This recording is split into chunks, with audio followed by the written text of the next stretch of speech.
राधे राधे, जय श्री कृष्णा। चॉकलेट मामी से मैं सीमा सिंह आपका स्वागत करती हूँ।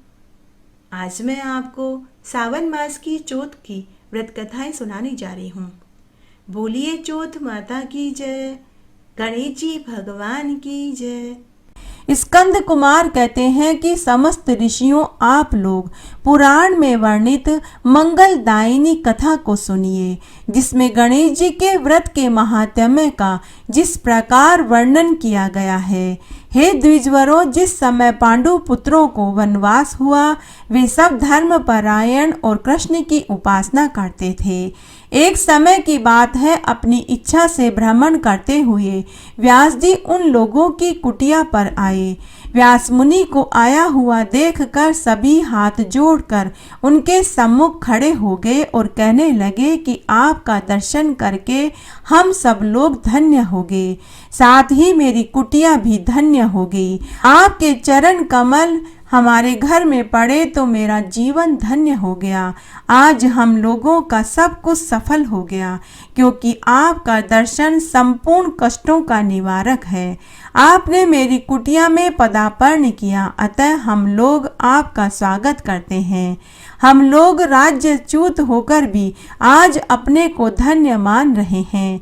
ऐसा कहकर पांचों पांडव भीमसेन, युधिष्ठिर, अर्जुन, नकुल और सहदेव उन्हें प्रणाम करके उनके सामने खड़े हो गए।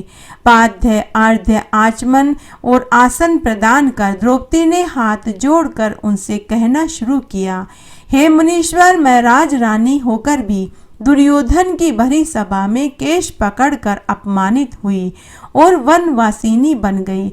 अब मैं क्या करूं जिससे हमारे सभी क्लेशों का नाश हो जाए तथा हमारे शत्रुओं की पराजय हो। इस प्रकार युधिष्ठिर द्रौपदी के संकट नाशक उपाय पूछने पर सर्वज्ञ व्यास जी ने कृपा पूर्वक उन्हें उपाय बतलाया और वे बोले कि हे महाराज, इस समय संपूर्ण विश्व में आपके जैसा कोई दूसरा धर्मात्मा नहीं।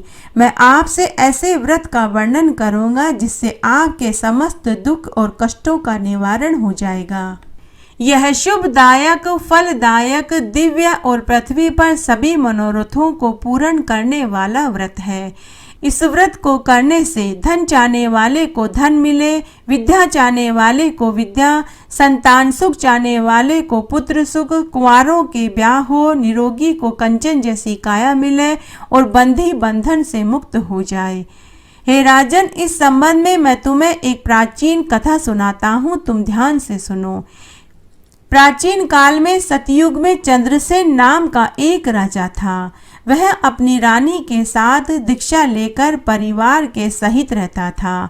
वे अपने स्वजनों और पुत्रों एवं कुटुंबियों के साथ आनंद पूर्वक निवास करते थे।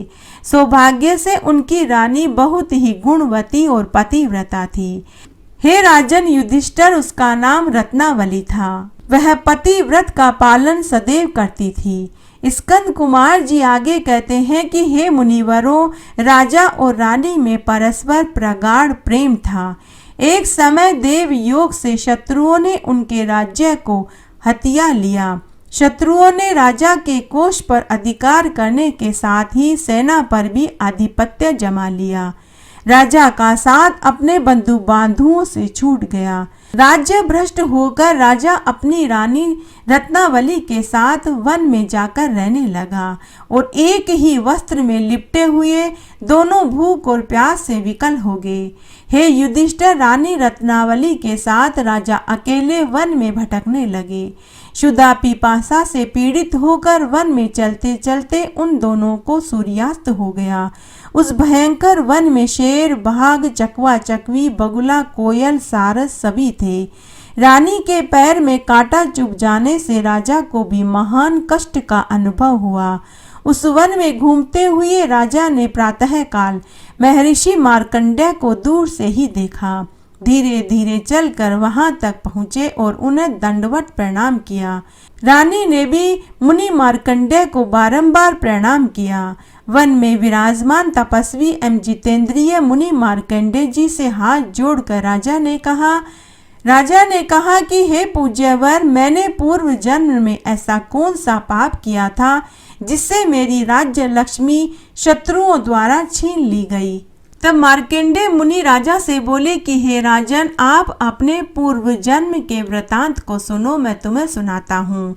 हे राजन, पूर्व जन्म में एक बार आप शिकार करने के लिए गहन वन में चले गए। हिरण, चीते और खरगोश का शिकार करते करते उस वन में रात हो गई और अधिक मास की चतुर्थी तिथि आ गई। उस वन में आपने एक सुंदर सरोवर देखा। उसके किनारे लाल रंग की साड़ी पहने हुए नाग कन्याओं को देखा। वे सब गणेश भगवान का पूजन कर रही थी। यह देखकर आपको बड़ा आश्चर्य हुआ। आपने वहां पहुंचकर बड़ी नम्रता पूर्वक पूछा कि हे स्वर्गगामिनी देवियों, गणेश जी की पूजा कैसे करनी चाहिए, मुझे भी बतलाइए।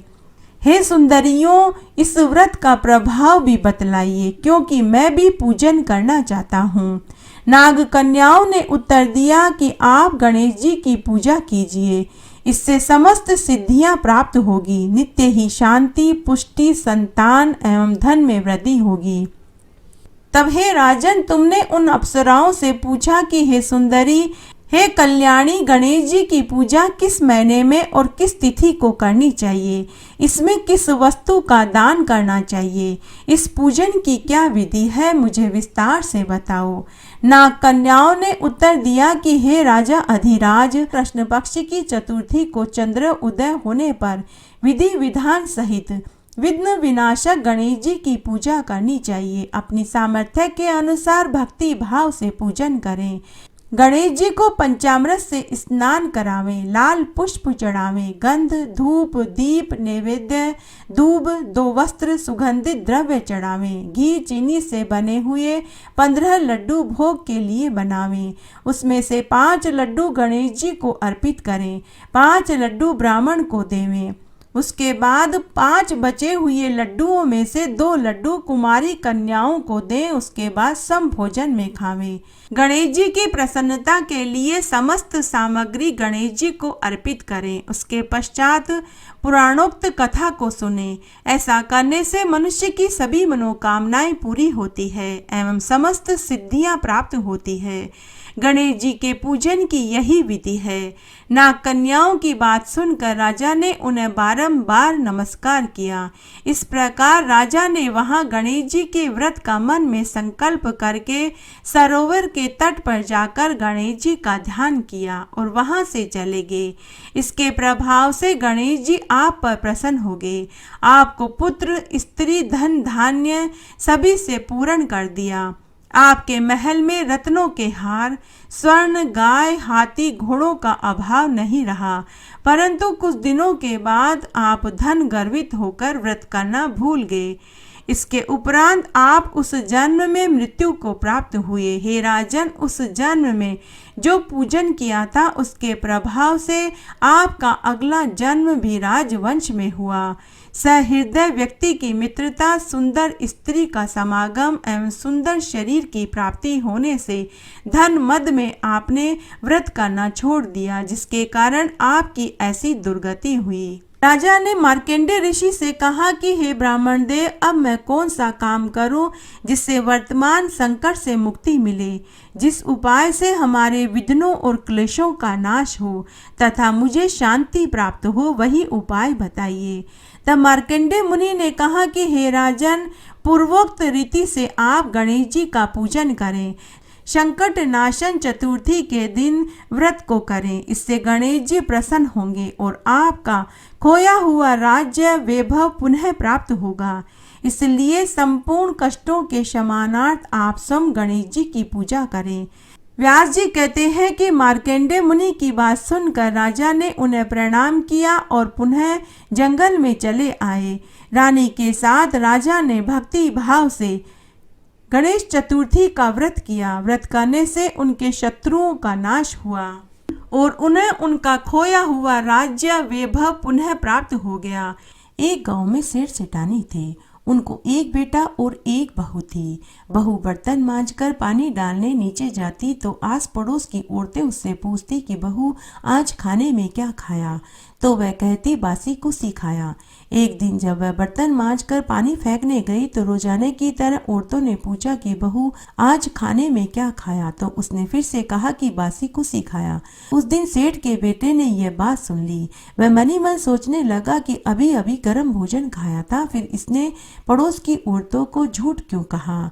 दूसरे दिन उसने अपनी माँ से कहकर खीर खांड का भोजन बनवाया। माँ, बेटा और बहू सभी ने मिलकर प्रसन्नता से भोजन किया। बहू बर्तन मांजकर पानी फेंकने जब नीचे गई तो फिर से पड़ोस की औरतों ने पूछा कि बहू आज भोजन में क्या खाया। उसने फिर से वही कहा कि बासी कुसी भोजन खाया। उसके पति ने फिर से सुन ली। उसके आदमी को बहुत क्रोध आया।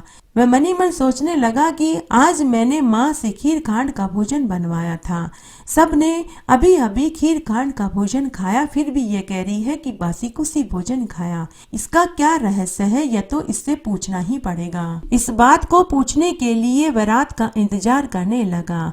जब रात को बहू कमरे में आई तो उसके पति ने उससे पूछा कि आज हमने खीर खांड का भोजन खाया, फिर पड़ोस की औरतों ने तुझसे भोजन के लिए पूछा तो तूने ऐसे क्यों कहा कि बासी कुसी भोजन खाया।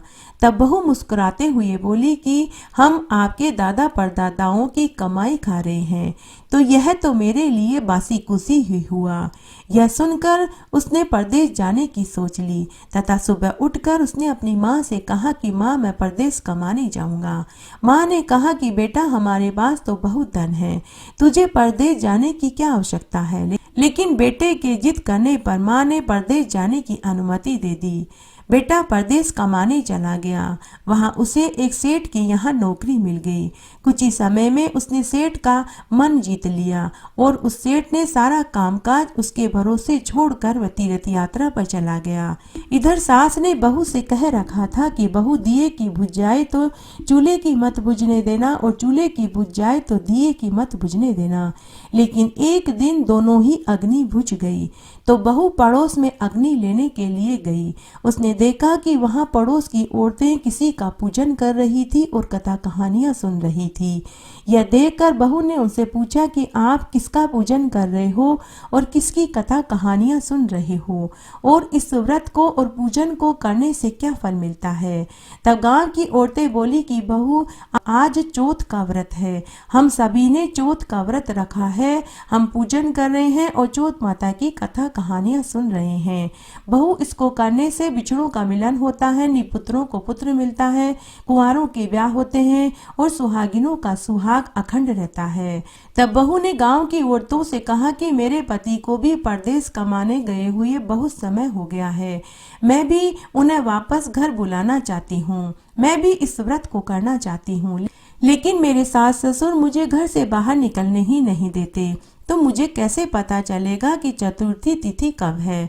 तब उन औरतों में से एक औरत ने कहा कि बहू तुम रोजाना एक डिबिया में गेहूं का एक दाना रखती जाना, जिस दिन 30 दाने पूरे हो जाएं उसी दिन तुम चौथ माता का व्रत रख लेना और रात्रि में चंद्रमा को अर्घ्य देकर व्रत खोल लेना। साहूकार के बेटे की बहू उनके कथना अनुसार व्रत करने लगी। इस तरह उसे व्रत करते हुए कई बरस हो गए। तब चौथ माता ने सोचा कि यदि आज इसकी नहीं सुनेंगे तो कलयुग में हमें कौन मानेगा। तब एक रात्रि को चौथ माता ने साहूकार के बेटे को स्वप्न में जाकर दर्शन दिया और कहा कि पुत्र सो रहा है या जाग रहा है। तो साहूकार के बेटे ने कहा कि माता न तो मैं सो रहा हूँ न जाग रहा हूँ, मैं तो चिंता में पड़ा हूँ। तब चौथ माता ने कहा कि पुत्र चिंता छोड़, अब तू अपने घर की सुध ले, तेरे बुजुर्ग माता पिता और तेरी पत्नी तेरा इंतजार कर रहे हैं। तो साहूकार के बेटे ने कहा कि माता कैसे जाऊं, मेरा तो कारोबार फैला पड़ा है। तब चौथ माता ने कहा कि पुत्र तू सुबह उठकर नहा धोकर दुकान पर जाना और चौथ विनायक और चौथ माता का नाम लेकर घी का दीपक जला देना, तेरे सारे काम सुलझ जाएंगे। सुबह उसने ऐसा ही किया। देखते ही देखते सारा हिसाब किताब हो गया और वह घर जाने की तैयारी करने लगा। जब वह घर को रवाना हुआ तो रास्ते में उसे एक सांप दिखाई दिया, तो उसने उस सांप को सिसकार दिया। सांप ने गुस्से में आकर कहा कि मैं तो अपनी 100 साल की उम्र पूरी करके मुक्ति पाने जा रहा था, तूने बाधा डाल दी, अब मैं तुझे डसूंगा। इस पर साहूकार के बेटे ने कहा कि हे सर्प देवता, मैं 12 साल के बाद अपने बुजुर्ग माता पिता और पत्नी से मिलने के लिए जा रहा हूँ।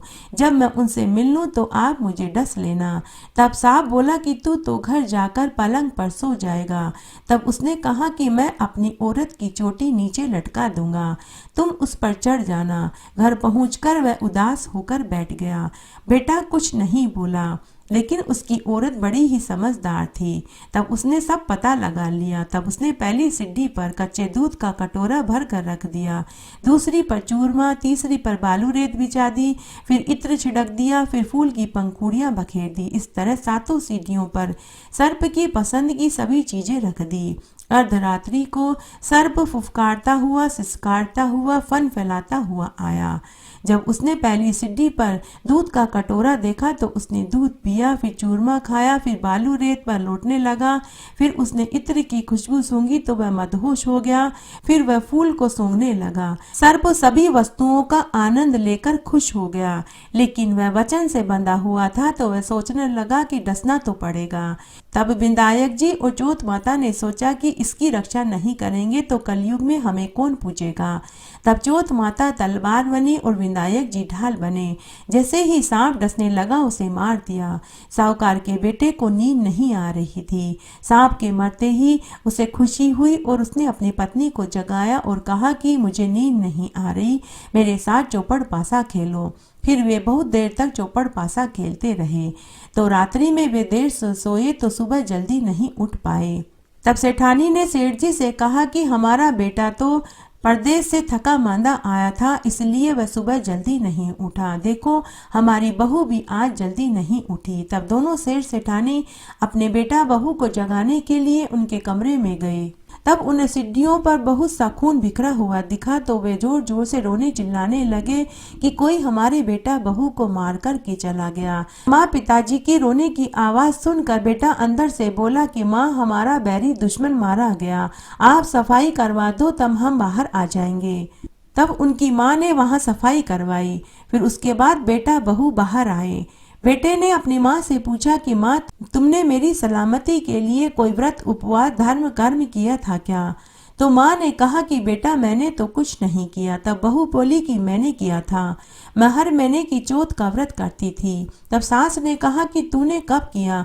मैं तो रोज तुझे 4 समय का भोजन देती थी। बहू बोली कि मैं महीने की चौथ का व्रत करती थी। सुबह का खाना मैं पनिहारिन को देती थी, दूसरी बार का खाना मैं गाय के बछड़े को देती थी और तीसरी बार का खाना उठियाड़े में गाड़ देती थी और चौथी बार का खाना मैं चंद्रमा को अर्घ्य देकर संव्रत खोलती थी। मैंने पूजा के लिए बनिया की दुकान से घी और गुड़ भी मंगवाया था, तो हमें उसका हिसाब भी करना होगा। सास ने पनिहारिन से पूछा तो उसने कहा कि माँ जी, आपकी बहू महीने में एक दिन मुझे रोटी खाने को देती थी। बछड़े से पूछा तो उसके मुंह से फेफ के फूल गिरने लगे। उठियाड़े को खोद कर देखा गया तो उसमें रोटी के सोने के चक्कर मिले। बनिए से पूछा गया तो उसने कहा कि महीने में एक बार आपकी बहू मेरे यहाँ से घी गुड़ लेकर जाती थी। फिर सास ने बहू को गले से लगा लिया। हे चौथ माता, जैसे आप साहूकार के बेटे की बहू पर खुश हुई वैसे सबके ऊपर होना। कहानी कहने वाले को, सुनने वाले को और हुक्कारा भरने वाले को सबको खुश कर देना। घटती हो तो पूरी हो, पूरी हो तो परवान चढ़े, भूले बिसरे नाम तेरे भंडार में भरे। आइए अब हम चौथ माता की दूसरी कहानी सुनते हैं। एक बार बहुत छोटा सा गांव था। उस गांव में एक बुढ़िया माई अपने बेटे के साथ रहती थी।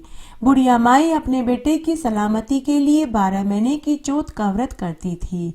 हर चौथ को वह पंसारी से गुड़, घी और आटा लाती थी और फिर वह 4 लड्डू बनाती। एक लड्डू वह अपने पुत्र को देती, एक पूजा में रखती, एक हथकार का निकालती और एक लड्डू रात्रि को वह चंद्रमा को अर्घ्य देकर खुद खा लेती थी। तब एक बार की बात है, उस बुढ़िया का बेटा अपनी ताई से मिलने के लिए गया तो ताई पूजा कर रही थी।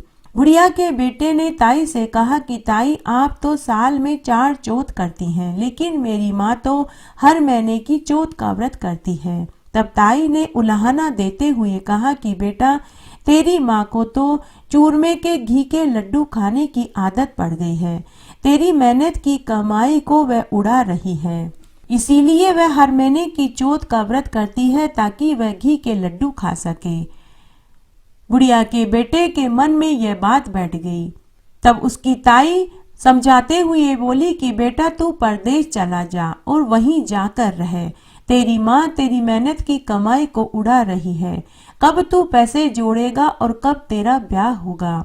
तब बुढ़िया के बेटे के मन में यह बात बैठ गई। उसने घर आकर अपनी माँ से कहा कि माँ, मैं परदेश कमाने के लिए जा रहा हूँ।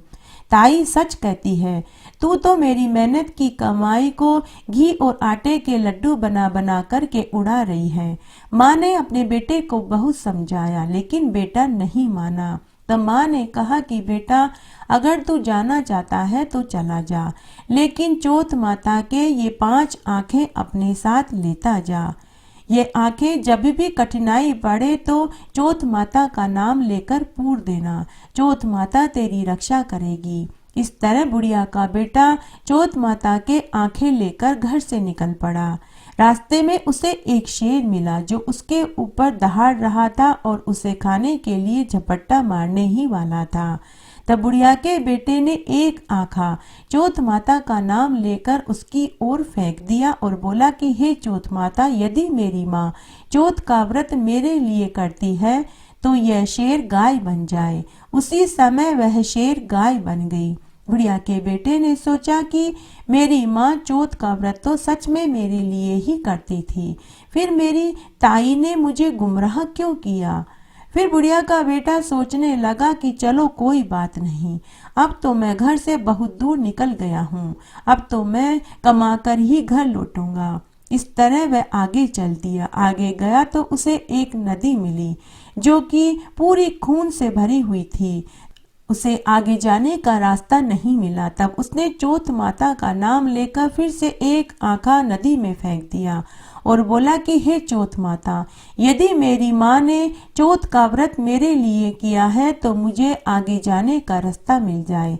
तभी उस नदी में 2 फाड़ हो गए और उसे आगे जाने का रास्ता मिल गया। फिर से बुढ़िया के बेटे ने सोचा कि सच में मेरी माँ तो मेरे लिए ही चौथ का व्रत करती थी, मेरी ताई ने मुझे झूठ कहा।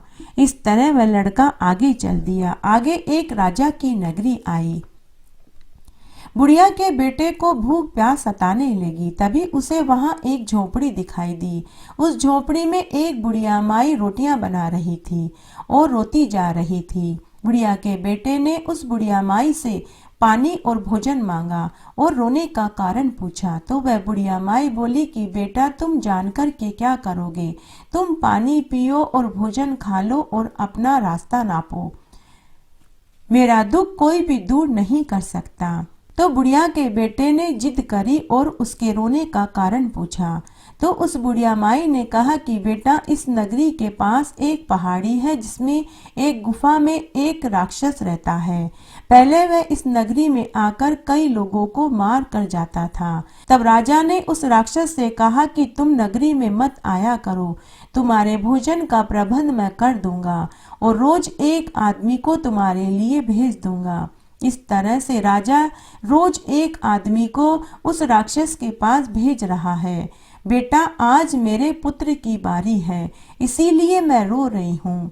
तब लड़के ने कहा कि बुढ़िया माई, तुम मुझे पानी पिला दो और भोजन खिला दो, तुम्हारे लड़के की जगह राक्षस के पास मैं चला जाऊंगा। तो बुढ़िया ने कहा कि बेटा, तू पानी भी पी ले और भोजन भी खा ले, लेकिन तू दूसरों के खातिर अपनी जान क्यों देता है। तो बुढ़िया के बेटे ने कहा कि बुढ़िया माई, मुझे कुछ नहीं होगा। उसके बाद उसने पानी पिया और भोजन किया। अर्धरात्रि में राजा के सिपाही बुढ़िया के बेटे को राक्षस के पास ले जाने के लिए आए। तब उसकी जगह वह उस बुढ़िया का बेटा चला गया और वह बुढ़िया का बेटा बोला कि बुढ़िया माई, तू मेरा सामान संभाल ले, मैं अभी वापस आता हूँ। तो बुढ़िया माई बोली कि बेटा, तू ऐसी जगह जा रहा है जहाँ से कोई वापस नहीं आता। तो बुढ़िया के बेटे ने कहा कि बुढ़िया माई तू चिंता मत कर, मैं अभी वापस आ जाऊंगा। ऐसा कहकर बुढ़िया का बेटा राक्षस के पास पहुंच गया। वहां पहुंचकर उसने फिर से चौथ माता का आँखा निकाला और राक्षस की ओर फेंक दिया और बोला कि हे चौथ माता, यदि मेरी माँ मेरे लिए ही चौथ का व्रत करती है तो इस राक्षस का सिर कटकर अलग हो जाए। उसी क्षण उस राक्षस का सिर कटकर अलग हो गया।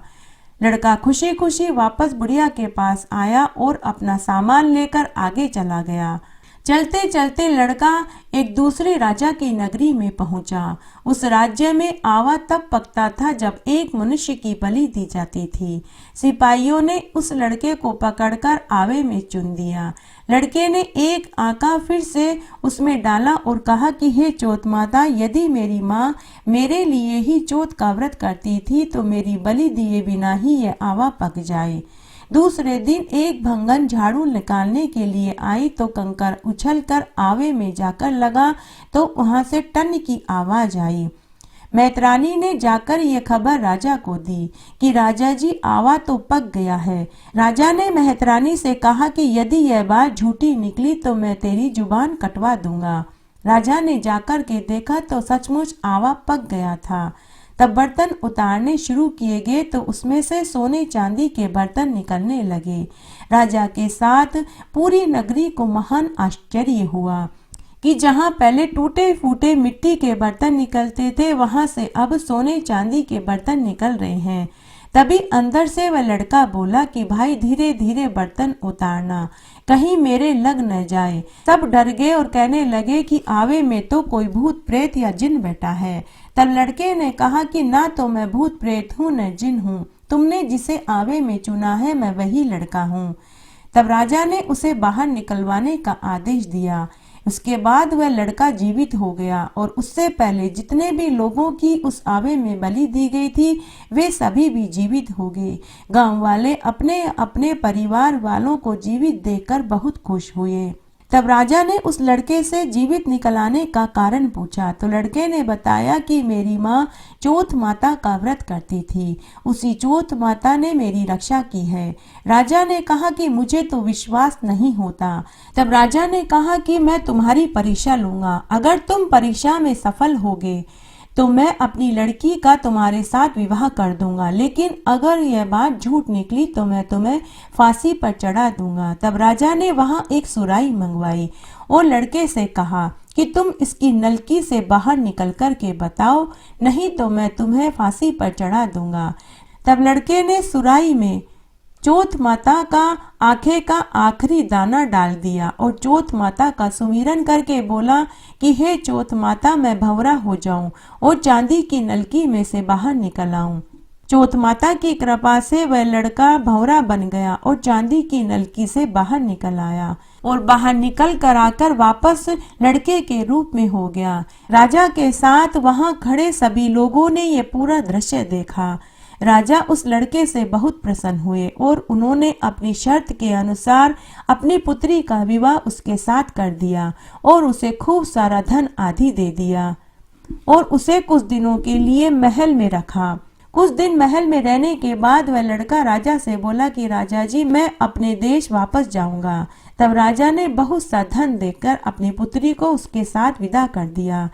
तब बेटा बहुत सा धन लेकर अपने नगर में पहुंचा। जब वह अपने गांव में पनघट पर पहुंचा तो एक पनिहारी ने भागे भागे जाकर बुढ़िया को उसके बेटा बहू के आने की सूचना दी। बुढ़िया माई ने पनिहारिन से कहा कि क्यों मेरा मजाक उड़ाती हो, मेरे बेटे को गए तो कई बरस हो गए हैं। तब पनिहारिन ने कहा कि बुढ़िया माई, मैं सच कह रही हूँ। तभी उसे सामने से बेटे बहू आते हुए दिखाई दिए। के बाद बुढ़िया माई आरती की थाली लाई और अपने बेटे बहू की आरती करी। गांव की औरतों को बुला करके मंगल गीत गवाए गए। पूरे गांव में लड्डू बांटे गए। हे चौथ माता, उस बुढ़िया के लड़के की जिस प्रकार आपने मदद करी वैसी सबकी करना, कहानी कहने वाले की, सुनने वाले की और हुकारा भरने वाले की। घटती हो तो पूरी हो, पूरी हो तो परवान चढ़े, भूले बिसरे नाम तेरे भंडार में भरे। आइए अब हम गणेश जी की कहानी सुनते हैं। एक गांव में एक ब्राह्मण था। वह गणेश भगवान का अनन्य भक्त था। वह हर बुधवार का व्रत करता था, पूजा पाठ करता था। भगवान गणेश जी के ऊपर हरी हरी दुर्वा चढ़ाता, धूप दीप अगरबत्ती करता, 4 बेसन के लड्डू चढ़ाता था। तब एक बार की बात है, गणेश लोक में भगवान गणेश और उनकी सवारी मूषक आपस में बातें कर रहे थे। मूषक ने भगवान गणेश जी से कहा कि महाराज, दुनिया में आपके अनेक भक्त हैं। आप उन भक्तों में से कैसे पता लगाते हो कि आपका सबसे सच्चा भक्त कौन सा है और कौन सा भक्त सबसे ज्यादा ईमानदार है? महाराज, किसी दिन आप अपने भक्त की भी तो परीक्षा लीजिए। तब गणेश भगवान बोले कि अरे मूषक, सभी मेरे भक्त हैं, उनकी क्या परीक्षा लेनी, फिर भी अगर तुम चाहते हो तो चलो चलते हैं। मूषक, मेरा एक भक्त है, वह मुझे सबसे ज्यादा प्रिय है। वह गरीबी में रहते हुए भी मेरी पूजा पाठ नियम से करता है, कभी नहीं भूलता। चलो हम दोनों आज उसके ही घर चलते हैं। तब गणेश भगवान ने कोड़ी का वेश बनाया और उनकी सवारी मूषक उनके मित्र बनकर उसी गांव में उसी भक्त के घर पहुंच गए। दोनों वेश बदलकर ब्राह्मण के घर पहुंचे और जाकर दरवाजा खटखटाया। ब्राह्मण की पत्नी ने दरवाजा खोला और अनजान लोगों को देखकर उसने अपने पति को बुलाया। ब्राह्मण आया, उसने पूछा कि आप कौन हैं और मेरे घर किस प्रकार आना हुआ? तब कोड़ी वेश में गणेश भगवान बोले कि बेटा, हम दूसरे गांव से आए हैं, रात्रि बहुत ज्यादा हो गई है, हमें चलने में परेशानी हो रही है। मेरे साथ मेरा एक मित्र भी है, क्या हम कुछ दिन के लिए तुम्हारे घर में रुक सकते हैं? जब मेरी तबीयत कुछ ठीक हो जाएगी तो हम यहाँ से चले जाएंगे। तो ब्राह्मण ने कहा कि क्यों नहीं अतिथि, आइए आप हमारे घर में आइए। अतिथि तो भगवान का रूप होते हैं। आप जितना दिन यहाँ रहना चाहें आराम से रह सकते हैं। मेरे गांव में एक बहुत बड़े पहुँचे हुए वेद जी हैं, मैं उनको बुलाकर के लाता हूँ। वो आपको देख लेंगे ताकि आपका कोढ़ जल्दी ठीक हो जाए। इस तरह कोड़ी रूप में गणेश जी और मित्र रूप में मूषक उस ब्राह्मण के घर रहने लगे। ब्राह्मण पूरी श्रद्धा भाव से, नियम लगन से अतिथि की सेवा करता रहा। अतिथि सेवा करने के चक्कर में ब्राह्मण को गणेश जी की सेवा करने का समय ही नहीं मिलता था। तब एक रात्रि को वह ब्राह्मण सोचने लगा कि पहले वो एक दिन भी अगर गणेश जी की पूजा नहीं करता था तो उसे बेचैनी होने लग जाती थी, लेकिन आजकल अतिथि की सेवा करने के बाद उसे ऐसा महसूस ही नहीं हो रहा। जाने क्या बात है। तब अचानक उसे लगा कि एक बार अतिथि के कमरे में जाकर देखना चाहिए। तब वह ब्राह्मण अतिथि के कक्ष में गया। ब्राह्मण जब अतिथि के कक्ष में गया तो उसे देखकर बड़ा आश्चर्य हुआ। वहां साक्षात गणेश जी भगवान सो रहे थे और उनके चरणों में मूषक जी सो रहे थे। ब्राह्मण वहीं भगवान के चरणों में बैठ गया। सुबह जब गणेश भगवान और मूषक की आंख खुली तो ब्राह्मण को अपने चरणों में बैठा देखा। तब गणेश जी भगवान ब्राह्मण से बोले कि अरे ब्राह्मण, मैं तेरी सेवा से बहुत खुश हूँ। तू अपनी परीक्षा में सफल हुआ। आज तू अपने लिए भी कुछ वरदान मांग ले। लेकिन ब्राह्मण ने अपने लिए कुछ नहीं मांगा। तब गणेश भगवान ने उसे सदा सुखी रहने का आशीर्वाद दिया और अंतर्ध्यान हो गए। जाते जाते उसकी झोपड़ी को ठोकर मार गए तो उसकी झोपड़ी सुंदर महल में बदल गई। ब्राह्मण और ब्राह्मणी को कुछ समय के बाद 2 सुंदर पुत्र हुए और वे इस जीवन का सुख भोग कर वैकुंठ लोक को प्राप्त हुए। बोलिए विनायक जी महाराज की जय। बोलिए चौथ माता की जय। इस तरह आज हमने सावन मास के चौथ के व्रत में सुनी जाने वाली प्रमुख प्रमुख व्रत कथाएं सुनी। आशा करती हूँ यह आपको जरूर पसंद आएगी। मेरे साथ बने रहने के लिए आपका धन्यवाद। आगे आने वाली कथा कहानी के लिए भी आप इसी तरह मेरे साथ बने रहें। धन्यवाद।